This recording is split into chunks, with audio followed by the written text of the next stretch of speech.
Afrique Média. Le monde, c'est nous. Bonjour l'Afrique et bonjour le monde, mesdames, messieurs, bienvenue. Nous sommes toujours à Conakry et aujourd'hui, dans le cadre de cette édition, nous rencontrons des jeunes étudiants de l'Afrique centrale, ici donc au pays de Sékou Touré, au pays d'Alpha Condé. Eh bien, nous avions programmé une descente dans les différentes amphis, malheureusement. Covid oblige donc, compte tenu de toutes les mesures restrictives, il faut se contenter du peu. Et par peu, nous entendons la rencontre avec ces étudiants, ici dans nos studios même. Ils sont tchadiens, ils sont camerounais, en tout cas ils viennent d'Afrique centrale et on va échanger avec eux comme nous vous le disions. Alors déjà, un bonjour comme ça à tout le monde. Je voudrais commencer par notre cher ami à l'extrême droite de la table. Bonjour. Bonjour. Alors comment est-ce qu'on vous appelle? Je réponds au nom d'Ibrahim Mohamed Ali. Ibrahim. Ibrahim Mohamed Ali, de nationalité tchadienne. Voilà. Ok, Ibrahim, soyez le bienvenu sur notre studio. Et à l'extrême gauche, on a... Bonjour Bachir. Bonjour. Bonjour chers téléspectateurs. Moi c'est Ivan Zan, étudiant en 6e année médecine, président de l'AECG, Amicale des élèves et étudiants camerounais en Guinée. Voilà, on en viendra justement parce que j'ai une question qui va dans ce sens-là. Et bien sûr, tout à côté de Yvan, nous avons quelqu'un d'autre qui va se présenter aussi. Hein. Bonsoir, monsieur Béchir. Bonsoir. Moi, c'est Abadji Saleh Mamad, le président de l'association des élèves étudiants et stagiaires tchadiens en République de Guinée. Voilà qui nous rassure. Et bien sûr, la seule dame parmi nous, je rappelle qu'ils sont nombreux, donc on va les prendre en une série de deux. Et la seule dame parmi nous, elle est là. Madame, bonjour. C'est madame, mademoiselle? Mademoiselle. Mademoiselle, bonjour. C'est toujours rassurant. Comment est-ce qu'on vous appelle? Bonjour, on m'appelle Leïla Bouemboué, étudiante en médecine de nationalité camerounaise. Alors, donc tout le monde étudie en médecine ici? Effectivement. Wow. Sur le plateau. Sur le plateau, oui. Oui. Mais c'est assez impressionnant parce que, justement, c'est là où je reviens vers vous, Ibrahim. Mais pourquoi avoir choisi d'étudier la médecine ici en Guinée? Avant tout, la médecine était ma passion. Oui. Et j'ai choisi la Guinée parce que j'avais des amis qui ont fait la médecine bien avant moi. Et c'est eux qui m'ont orienté pour faire la médecine en Guinée. Ils m'ont rassuré du système éducatif de la Guinée. Et on voit aussi la Guinée a formé des médecins partout en Afrique, au Tchad, Cameroun, en Afrique centrale, tout comme en Afrique de l'Ouest. C'est un pays de référence dans ces domaines-là. C'est pourquoi j'ai choisi la Guinée et ça fait maintenant 5 ans que je suis ici en train de faire la médecine. Alors, 5 ans. Alors, Yvan, il faut combien d'années au total pour ça? Bon, ici en Guinée, nous parlerons de 8 ans, c'est-à-dire 6 ans sur les bancs en tant qu'étudiant. Une année de synthèse clinique, c'est-à-dire séjour 24 heures sur 24 à l'hôpital. Et après cette année, il y a une année de travail sur son mémoire. Donc généralement, certains étudiants prennent entre 4 à 6 mois pour faire ce travail-là. C'est-à-dire qu'on peut se retrouver, disons, avec 10 ans d'études au plus. Non, pas 10 ans d'études, mais je préfère extrapoler à 8 ans. Oui. Maintenant, ceux qui se retrouvent dans le contexte, dans l'intervalle de 10 ans, c'est quand ils rencontrent des difficultés particulières. Oui. C'est là qu'on peut observer ce grand intervalle-là. Alors, Leïla, dans la médecine, qu'est-ce que vous étudiez particulièrement? En médecine, ici en Guinée précisément, nous on fait la médecine générale. La médecine générale, c'est ça que Yvan vient de dire, c'est 6 ans sur les bancs. Après, il y a une année d'internat et une année pour faire la thèse. Maintenant, libre choix à n'importe qui de faire sa spécialisation, que ce soit en Guinée ou que ce soit en Côte d'Ivoire, dans les pays au choix, quoi. Donc ici, c'est plus la médecine générale que nous on fait sur les bancs. Et la spécialisation, ça veut dire que ça commence à partir de quel niveau? Après le doctorat, tu as un choix, tu peux faire ta spé, soit ici en Guinée, soit en Côte d'Ivoire, soit à Dakar, ça dépend de la personne, quoi. Ok, voilà ce qui est bien expliqué également à Abadji. Oui. Et ça se passe comment la cohabitation avec les Guinéens? La cohabitation, elle est pacifique. Déjà, la Guinée est un pays d'accueil. Un pays de guerriers aussi. Un pays d'accueil, bien sûr. On sait qu'ils ont arraché leur indépendance au prix de la lutte. Donc est-ce que cela est toujours dans les gènes? Est-ce qu'il n'y a pas de petites difficultés avec nos frères guinéens? Non, il n'y a pas de difficulté. Déjà, nous, les étrangers, les Guinéens nous considèrent beaucoup plus. Et ils se disent qu'un jour à l'autre, ils vont se retrouver ailleurs pour les études ou autres. Donc, du coup, au niveau de la population, on n'a jamais rencontré de difficultés d'ordre social, surtout en matière de cohabitation pacifique. Donc, la Guinée est un pays de référence dans la sous-région en matière de solidarité. Là, je profite de l'occasion pour tirer le chapeau aux Guinéens et aux Guinéennes. C'est vrai que c'est un peuple très accueillant, quel qu'il soit, de tout âge d'ailleurs. Effectivement. Alors, mais au niveau du campus, est-ce qu'il n'y a pas de difficultés que vous rencontrez en tant qu'étudiant, je veux dire, étranger? C'est vrai que j'aime pas ce mot quand on est en Afrique, mais je n'ai pas trouvé mieux pour le moment. Malheureusement, en Guinée, nous n'avons pas de campus. Donc, ça, c'est la principale difficulté. Donc, on se retrouve dans les quartiers avec les populations et ainsi de suite. Donc, il manque de campus. On va dire des cités comme ça. Oui. Ah, d'accord, ouais. Il en manque, voilà. Donc, nous sommes tenus obligés de, comment dirais-je. Mais cela n'empiète quand même pas vos études, sur vos études, Leïla? Non, moi personnellement, non, ça n'empiète pas. C'est vrai, l'avantage c'est que les campus, les dortoirs, on appelle ça généralement les dortoirs, c'est proche du campus. Donc, un étudiant étranger peut facilement venir au campus, soit à pied, il n'a pas besoin de prendre un taxi. Donc, moi, c'est l'avantage que je vois d'avoir des dortoirs près de l'école, de la faculté, quoi. Mais si on veut dire qu'on a comment dirais-je, je ne vois pas de difficultés que moi je trouve au campus parce qu'ils essayent de bien nous accueillir, étant donné que nous sommes des étrangers. Ils mettent tout à notre disposition et ils nous font nous sentir à l'aise, quoi. Genre, ils nous font sentir chez nous. Vous êtes chez vous, il n'y a pas de problème. Avec Ibrahim, justement, le Tchad a quand même ce grand besoin, je ne vais pas dire un déficit, ce grand besoin de former des médecins. Aujourd'hui, est-ce que vous pensez que la formation que vous avez en Guinée sera adaptée aux réalités tchadiennes? Oui, justement. Parce que en médecine, c'est la même chose. C'est la même médecine que nous faisons ici. Oui. J'ai l'impression que même en Europe, c'était de la même façon. Donc, on a eu à échanger avec nos collègues qui ont étudié ailleurs, par exemple, même ceux qui sont venus du Cuba, on discute avec eux souvent, mais c'est la même réalité, c'est la même chose. On étudie le même organe du corps humain, donc c'est la même chose. Donc je ne vois pas la différence. Donc c'est bien adapté à la réalité. Alors une question qui va revenir certainement pour tout le monde. Nous sommes dans un contexte assez difficile. Avec la crise de cette pandémie de Covid-19. Alors pour vous, messieurs qui êtes du corps, messieurs aidants, la parole est à qui la veut. Alors pourquoi pas Yvan? Comment ça se passe pour vous qui êtes du corps médical?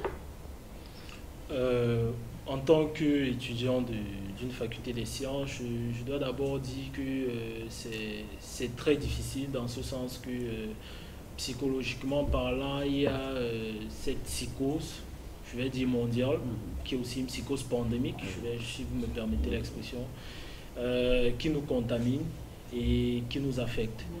Maintenant, grâce à cette histoire ce que nous avons traversé avec Ebola, cela fait en sorte que c'est beaucoup plus supportable pour nous. Donc il y a des mesures de prévention qui sont plus facilement assimilées par nous et par les patients et par les gardes malades. Ce qui fait que il y a cette chaîne de contamination qui est beaucoup plus facilement rompue qu'à la période d'Ebola. Donc c'est à ce niveau que le combat se fait, contre la chaîne de communication. Voilà qui est très important. Ibrahim, comment ça se passe pour vous qui êtes, je vais dire, dans le corps médical pratiquement et face à une pandémie comme celle-là? Face à cette crise sanitaire, d'abord, je reviens sur les mesures que le gouvernement guinéen a eu à prendre, surtout le confinement et souvent le corps médical sont beaucoup plus à l'hôpital. Donc avant, on a commencé d'abord les stages pendant un temps, mais dès que cette crise sanitaire s'est déclenchée, Ils nous ont demandé d'arrêter, voilà. Question de juguler la crise. Justement. Oui. Maintenant, on se retrouve confinés. Mais le plus important, on se soucie C'est vrai quand même qu'il faut préciser que ouais. jusqu'ici, ce ne sont pas des mesures de confinement, que ce soit en Guinée ou... c'est vrai que l'expression ou le mot est très utilisé. On a juste restreint certaines libertés pour pouvoir juguler facilement. C'est bien ce qui se passe. Alors, ça se passe comment? Est-ce que chez vous, par exemple, il y a ce kit où il faut se laver les mains, les gels et autres, oui, des masques et tout ça? Justement, le masque, je n'ai pas vu de masque, puisque même aux hôpitaux, il y en a des manques, ce que j'ai appris, mais quand même, les autres javel, les antiseptiques, quand même, là, on a eu à en avoir. Quand même. Ok. Alors, Leïla, sur ce point, justement, pour vous qui êtes une femme, ça doit être encore un peu plus difficile, peut-être? Oui, dans la mesure où nous sommes amenés à aller au marché, faire des achats pour la maison et tout. Mais personnellement, à la maison, moi, j'ai mis un seau devant ma porte avec du javel pour toutes les personnes qui viendront me rendre visite. J'ai un gel hydroalcoolique pour me désinfecter les mains. Avant d'aller au marché, je mets un masque pour ne pas aspirer peut-être des postillons qu'une personne pourrait avoir, parce qu'on ne sait pas qui est qui, on ne sait pas qui a quoi. Donc le mieux c'est de se protéger soi-même et d'amener notre entourage à faire pareil. Voilà qui est très important. Alors, Abadji, c'est vrai qu'on en avait beau aborder un autre aspect, puisque au fur et à mesure on va libérer les chaises pour permettre à d'autres de s'asseoir. D'ailleurs, quelqu'un va prendre la place d'Ibrahim tout de suite. Cyril s'en occupe. Alors, vous êtes le président de cette association. Vous l'avez appelée comment? L'association des étudiants? L'association des élèves, étudiants et stagiaires tchadiens en République de Guinée. Alors, en abrégé ASTJ. ASTJ. Oui. ASTJ. G comme Guinée. Oui. Merci. Alors, comment vous vous organisez justement? Parce que je sais que généralement, surtout pour nous qui sommes originaires d'Afrique centrale, il y a souvent ces associations, il y a des réunions qui sont faites pour... Même au pays, ça se fait partout. Je l'ai vécu au Tchad, je l'ai vécu au Cameroun et un peu partout au Gabon et autres. Alors ici, ça se passe comment? Est-ce que vous avez une idée, par exemple, du nombre d'étudiants tchadiens, du nombre de ressortissants même tchadiens? Comment vous vous organisez? Merci. Au fait, le nombre n'est pas vraiment exact. Au fur et à mesure, nous recevons de nouveaux étudiants. Oui. Au fur et à mesure, il y a ceux qui finissent, qui rentrent au pays. Mais nous, présentement, on est aux environs de 450 étudiants tchadiens vivant en Guinée. 450. Donc déjà, nous n'avons pas de représentation diplomatique digne de nom. Donc on se donne la main autour de notre association. Et au sein de cette association, qu'est-ce que vous faites concrètement? Autour de l'association, nous organisons des séminaires, nous organisons des conférences débats, nous organisons également des fêtes, des indépendances, le fait d'accueillir de nouveaux étudiants et ainsi de suite. Voilà, c'est un peu ça. Voilà. Très important en tout cas. Et Yvan, vous me parliez aussi de cette autre association, et là ça concerne les Camerounais, c'est ça? Oui, les étudiants camerounais. Comment vous avez appelé ça? AECG. AECG, d'accord. L'association des élèves et étudiants camerounais. Exactement, en Guinée. Ok. Alors, c'est où ça se passe comment? Comment vous organisez? C'est quasiment comme le président tchadien l'a dit. Donc nous avons des rassemblements mensuels au cours desquels des problèmes quotidiens sont discutés et on voit dans quelle mesure apporter des solutions à ces problèmes-là, dans la mesure de nos possibilités, très souvent limitées. Les activités, ce sont des activités d'ordre social, parce que c'est la principale raison pour laquelle cette association a été mise sur pied, nous permettre de gérer les difficultés sociales et les surmonter.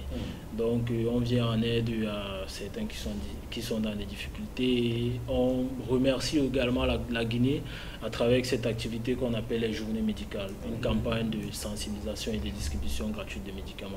Est-ce qu'à l'intérieur, je veux dire dans cette association, il y a des gens, des Camerounais ou des Tchadiens qui ne sont pas forcément étudiants en médecine et autres? Oui, je crois que c'est une précision qu'il faut faire. C'est vrai, sur le plateau, il n'y a que des étudiants en médecine, mais dans notre association, il y a des étudiants en pharmacie, des étudiants en génie civil, en génie informatique, des étudiants en finance, banque et finance, dans des domaines variés. Est-ce que vous avez pensé aussi à vous ouvrir au débrouillard? Au débrouillard. Notre association est essentiellement focalisée sur les élèves et les étudiants. Alors, vous comprendrez ma question. Je vais accueillir. Vous allez comprendre où je vais en venir, ok? Il n'y a pas de problème. Alors, Donald, c'est Téné Donald.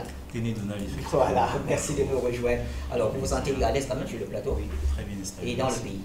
Oui, bien, bien. Ça se passe bien pour moi dans le pays. Alors, on a discuté de beaucoup de choses avec les autres compatriotes. Oui. Alors, tout à l'heure, j'ai posé cette question et honnêtement, il a répondu comme il fallait. Mais où je voulais en venir, c'est le fait que nous ayons constaté, peut-être on se trompe ou on a mal cherché, qu'il n'y a pas de représentation diplomatique ici pour le Cameroun. Il n'y a pas d'ambassade du Cameroun. C'est bien ça? Effectivement. D'où ma question, comment vous en sortez? Bon, au sein de l'association des élèves étudiants camerounais, comme le président le disait, on essaye de se réunir pour faire un état de force, une masse, un mur face à toutes les difficultés qu'on pourrait rencontrer.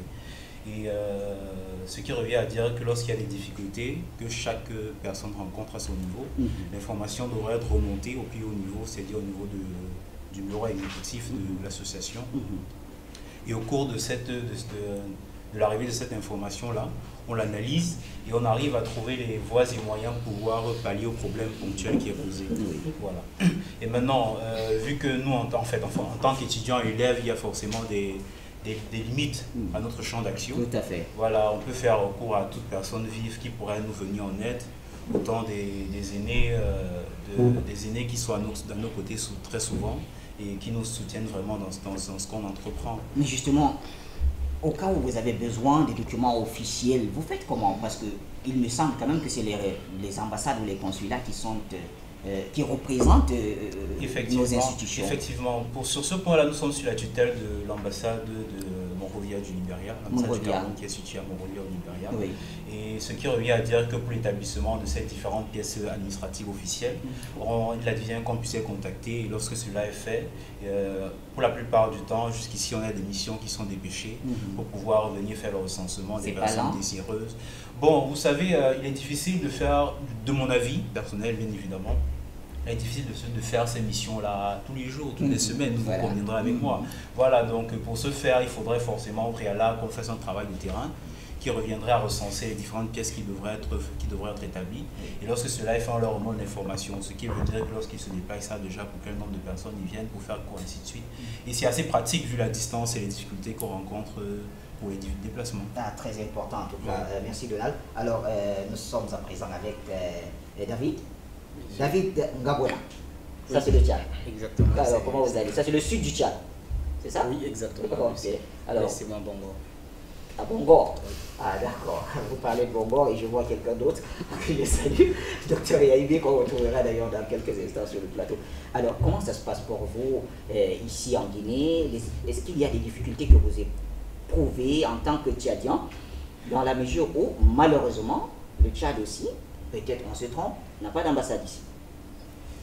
Exactement, il y a beaucoup de choses, il y a beaucoup de difficultés, mais on ne peut pas les tout citer parce que souvent il y a des difficultés, parce que ici on est isolé, il n'y a pas un consulat comme ça dit de son nom, et on est confronté à certaines choses telles que les papiers par exemple, les passeports, on est confronté, pour avoir un passeport c'est très difficile, et il y a beaucoup de choses.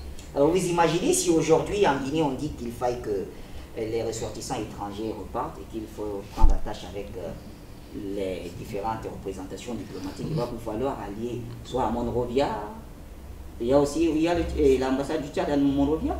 Non, non. Sénégal, Côte d'Ivoire? Oui, on préfère d'aller en Côte d'Ivoire pour avoir un papier, c'est vraiment indécent. Alors dans ce cas, est-ce qu'il n'y a pas un appel quand même à lancer à nos autorités? Ils vous regardent là, voici votre caméra, si vous devriez parler aujourd'hui à nos autorités sur ce problème précis, qu'est-ce que vous avez à leur dire?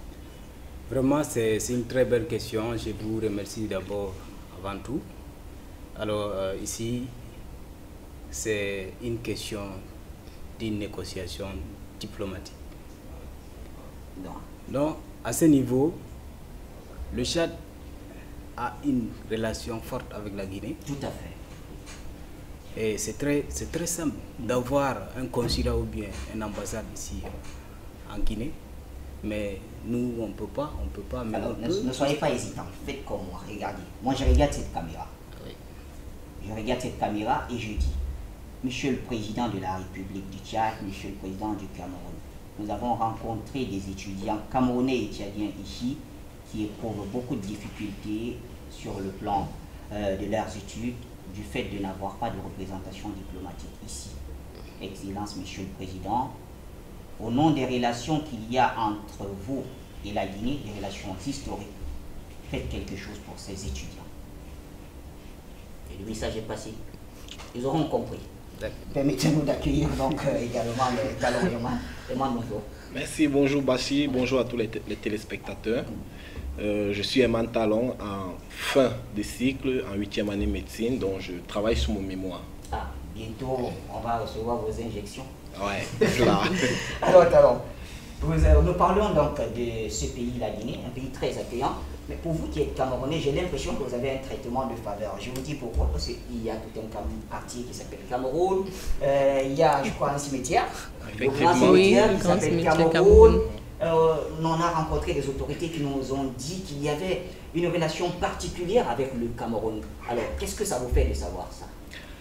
Alors, il faut déjà dire que depuis belle lurette, il existe des relations de fraternité entre déjà la Guinée et le Cameroun. Et voilà, c'est toujours dans cette dynamique-là que nous sommes sur le territoire et les choses se passent plutôt bien. Déjà, la preuve est là, comme vous avez bien dit, il y a le Cameroun, il y a le quartier qui s'appelle Cameroun, il y a le cimetière et il y a plein de faveurs que les Camerounais ont en Guinée. Voilà. Donc, c'est très bien, ça se passe bien. Effectivement, l'hospitalité et l'accueil des Camerounais, des Guinéens face aux Camerounais est vraiment indescriptible. Alors, au niveau des repas, question banale peut-être, mais très important, est-ce que vous retrouvez les mets du pays? Ouais, il est important de dire que c'est toujours difficile dès le début, hein, c'est toujours difficile les premiers mois, mais après on s'accommode. Hein, voilà, la nourriture principale c'est du riz, voilà, sous toutes ses formes, mais après on s'accommode. Et il y a des spécialités guinéennes, voilà, donc voilà. Et là, vous êtes déjà habitué aux spécialités guinéennes aussi? Oui, du tombeau, des feux de boiret, voilà, je n'en citer que cela. Alors, est-ce qu'il vous retrouve aussi des repas tchadiens ici? Oui, bien sûr, au sein de l'association, on a mis en place une équipe féminine qui nous prépare au moins une fois par mois. Ouais. Une fois par mois? Oui. Mais là, ça veut dire que ça vous manque énormément les repas du Vraiment. Et ici, il n'y a pas de restaurant tchadien? Non. Parce que j'en ai vu comme un restaurant camerounais. Non, il n'y a pas un restaurant tchadien. Et qu'est-ce que vous aimeriez manger? Au moins, vous parlez comme ça, de repas tchadiens. Bon, on a besoin aussi de manger les boules mortes, appelées communément tôt ici. Voilà, tout à fait. Okay. Alors, je me retourne vers Donald. Donald, justement, au niveau, le quotidien, ça se passe comment? Le quotidien actuel ou le quotidien d'étudiant? Enfin, on va dire que ce soit en tant qu'étudiant ou en tant que juste jeune Africain ici, en tenant en compte bien sûr l'actualité, pourquoi pas. D'accord. Concernant le quotidien de tout étudiant en terre guinéenne, c'est se lever le matin, pour ceux qui veulent bouquiner avant que le soleil se lève, ils bouquinent. Et après, on est rendu en milieu hospitalier où on a des stages jusqu'en mi-journée. Et après la mi-journée, on retourne sur le campus pour les cours qui vont jusqu'en fin de journée, vers 18h. Et après les 18h, chacun rentre dans son domicile et bon, fait le bilan de sa journée, logiquement, il prépare la journée suivante. Voilà, donc maintenant, avec la venue du Covid-19, nous sommes contraints de rester à la maison parce que les établissements sont fermés de la maternelle au supérieur. Et on limite au maximum nos déplacements. Et lorsqu'il advient qu'on est à faire des déplacements, c'est vraiment dans le strict minimum et dans le respect des règles de prévention de la transmission du Covid-19. Et au niveau de votre association, est-ce que là aussi, Leïla et ses amis femmes vous font les mecs camerounais? Oui, sur ce plan-là, au niveau de notre association, on se bat effectivement pour pouvoir ne pas perdre les saveurs de nos mets. Effectivement, oui. Donc, dans de nombreuses activités qu'on a organisées, on fait également des foires gastronomiques où on a vraiment la panoplie de mets camerounais qu'on connaît et bon, pour lesquels le nécessaire est disponible sur le terroir.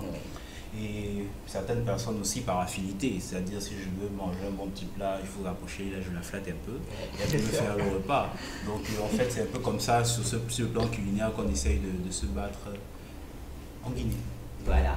Alors messieurs, mesdames, on arrive au terme de cette édition. Leïla, s'il y avait un message à passer à tous ceux qui nous suivent aujourd'hui, qu'ils soient camerounais, tchadiens ou africains tout simplement, en cette période de difficulté mondiale, va-t-on dire, quel serait votre message? Le seul message que moi je pourrais dire, c'est protégeons-nous et protégeons les autres. Restez chez vous, sortez si c'est utile. Ne sortez pas banalement. Si vous sortez, essayez de vous protéger avec des masques ou avec des gants, n'importe quoi. Si vous sortez, que ce soit utile. En dehors de ça, restez chez vous et prenez les précautions nécessaires pour lutter contre ce virus qui nous détruit la vie au fil des jours. Très bien, un très bon message d'ailleurs. David, oui, un message à tous ceux qui nous suivent. Ce que je vais dire à la famille et à tous les compatriotes, c'est de respecter les règles d'hygiène. Il faut se protéger. Il faut se méfier de dire que c'est une maladie de blanc. Non, ce n'est pas une maladie de blanc, ça concerne tout le monde. Donc, on n'a pas encore une solution idoine pour cette maladie. Donc, ce qu'on a actuellement, c'est la prévention. Donc, faisons attention à cette maladie. Faire attention, voilà qui est dit. Et je me retourne vers Donald. Un message pour ceux qui nous suivent. Votre caméra, elle est là. Le message, il est simple, comme l'a dit mes prédécesseurs. Il est important de pouvoir respecter les mesures prises pour la prévention du coronavirus dans sa version D19. Et il faudrait pouvoir rompre la chaîne de contamination. Et la rupture de cette chaîne de contamination passe par la prévention. Et cette prévention dit du lavage exclusif des mains, le port des masques, la limitation des déplacements, ainsi de suite. Donc il est très important de le respecter pour pouvoir rompre cette chaîne de transmission. Donc restons chez nous. Très bien. Et pour finir, nous avons donc Herman. Alors, ce que je vais dire par rapport à ce message, c'est juste vraiment de respecter les mesures d'hygiène établies par les gouvernements. Et voilà, sortir effectivement quand c'est nécessaire. C'est une pandémie qui existe vraiment, qui est une réalité. Mais voilà, pour rompre la chaîne de contamination, elle passe par nous et par tout le monde, quoi. Donc il est important de respecter scrupuleusement les règles préétablies par nos gouvernements en place. Respecter scrupuleusement les règles établies donc par les gouvernements en place, vous l'avez compris, c'est le principal message. Et bien sûr, nous donnons la parole à présent à Abadi. Abadi, oui. Il y a des Tchadiens qui nous suivent en ce moment, et le Tchad a en ce moment 4 cas, je crois, 8 cas, et donc heureusement il n'y a pas assez de cas là-bas, il n'y a pas assez de décès. Quel est le message qu'on passe à tous ces Africains? Bon, le message qu'il faut passer à tous les Africains en ce moment de pandémie, c'est de respecter les règles d'hygiène imposées par les différents gouvernants, ou bien le gouvernement. Donc déjà, dans nos hôpitaux, nous avec l'expérience d'Ebola en Guinée, ça va beaucoup mieux. Donc on a vécu 2 ans et demi d'Ebola, donc avec l'arrivée de Covid-19, on s'est pratiquement préparé et voilà, tout se passe bien pour l'instant. Bien qu'il y a assez de cas, mais du côté du Tchad, pour la petite expérience, déjà il y a la psychose qui est là, voilà, nos parents nous appellent de partout, voilà, on les appelle, on les explique les méfaits de Covid-19, ainsi de suite. Donc il y a des mesures d'accompagnement qui seront peut-être dans le temps, qui seront accompagnées par le gouvernement en place. Donc déjà, le message que j'ai à faire adresser aux compatriotes de l'autre côté, c'est de respecter rigoureusement les mesures d'hygiène. Très bien. Ibrahim, alors avec vous, je ne vais pas revenir sur le Covid, mais un message en général, puisque on parlait tout à l'heure de ces petits manquements. Peut-être il y a des rouages diplomatiques qu'on n'a pas encore compris, mais un appel envers les autorités tchadiennes, pourquoi pas, pour faciliter quand même les choses aux étudiants. L'appel que j'ai à lancer à l'autorité tchadienne, c'est d'abord de penser que y a des milliers de Tchadiens qui cherchent le savoir ailleurs, en dehors de leur pays. Donc que l'autorité pense à ces étudiants-là, satisfaire leurs besoins sur tous les plans. Parce qu'actuellement, là où nous sommes, comme David tout récemment l'a dit, sur le plan diplomatique, beaucoup de nos compatriotes ne se trouvent pas à jour, passeport expiré, bien d'autres soucis. Il faut que le gouvernement prête attention et intervient le plus vite possible pour régler leurs problèmes. Merci Ibrahim. Je vais ajouter. Oui, juste un mot rapidement. Oui, au fait, nous rencontrons assez de difficultés en ce qui concerne l'octroi des visas. Oui. Et là, nous lançons un message directement au président de la République de nous faciliter. Puisqu'il était venu plusieurs fois, il nous a reçus en audience, oui. Il a fait bonne prise de notes. Okay. Donc déjà, pour avoir un visa, tout dernièrement, c'est tout un tas de problèmes. Et la plupart des étudiants qui sont ici, ils sont venus à titre privé. Donc aucun étudiant tchadien n'est boursé. Donc si l'État tchadien pouvait vraiment nous venir en aide d'une ou d'une autre manière, ça aurait été encore plus Très important message. Merci en tout cas, Mahadji. Alors nous refermons avec vous, cher ami Ivan. Merci Bachir. Comme message de fin, il s'adressera aux autorités administratives, aux autorités camerounaises et guinéennes. Guinéennes pour les remercier des efforts qu'elles font actuellement dans ce processus de lutte contre le Covid-19. Et j'invite déjà la population guinéenne en général à respecter ces mesures préventives et encore plus la communauté camerounaise. Aux autorités camerounaises, je lance un appel, comme l'ont déjà fait mes prédécesseurs, pour trouver des voies de solution aux différentes difficultés que nous rencontrons, notamment sur le plan diplomatique, sur le plan de l'accompagnement, car certains de nos confrères maliens, gabonais bénéficient de bourses. Et s'il y a des conditions à remplir, autant mieux nous les contacter pour que nous fassions le nécessaire à cet effet. Et j'invite également mes frères et sœurs au Cameroun à respecter toutes les mesures prises, dictées par le gouvernement camerounais, afin que cette pandémie régresse. Ce n'est pas un rêve, c'est quelque chose qui existe vraiment. Faisons attention. Allez, merci à vous Yvan, et merci également à Laïla, Ibrahim, David, Herman, Donald. Et alors, Donald, c'est comme si vous voulez ajouter quelque chose. Que dis-je, Herman, oui. Vous voulez ajouter quelque chose, je vois. Puisque nous concluons. Oui, effectivement, c'est lancer toujours cet appel-là aux autorités camerounaises par rapport à nos pièces administratives qui sont vraiment un gros problème, une grosse épine dans nos pieds. Voilà, au jour d'aujourd'hui, pour faire un passeport, ça nous prend des mois et des mois et des mois, vu que nous sommes sous la tutelle de l'ambassade du Libéria. Et ça fait vraiment une difficulté majeure. Et en plus de ça, sur le plan académique, c'est vrai que voilà, on vient étudier en Guinée, on reçoit un diplôme qui est reconnu. D'ailleurs, l'université Gamal Abdel Nasser existe depuis environ 60 ans, donc c'est reconnu sur le plan international déjà. Mais on rencontre toujours une difficulté au niveau de l'équivalence du diplôme au Cameroun. Donc on finit d'étudier, on rentre au Cameroun. Pour s'inscrire à l'ordre des médecins, c'est tout un combat. Donc on souhaite qu'il y ait cette facilité-là entre le ministère de l'Enseignement supérieur du Cameroun et les institutions ici en Guinée. Voilà, c'est nos... Très important. Cette affaire d'ordre des médecins, on en parlait d'ailleurs avec le président Brandakani il y a quelques mois. En tout cas, on y reviendra. Merci à vous, messieurs et dames. C'est toujours un plaisir de vous recevoir. Tant qu'Afrique Média est en Guinée, vous êtes la bienvenue. Mesdames et messieurs, merci à vous également. On se retrouve très bientôt.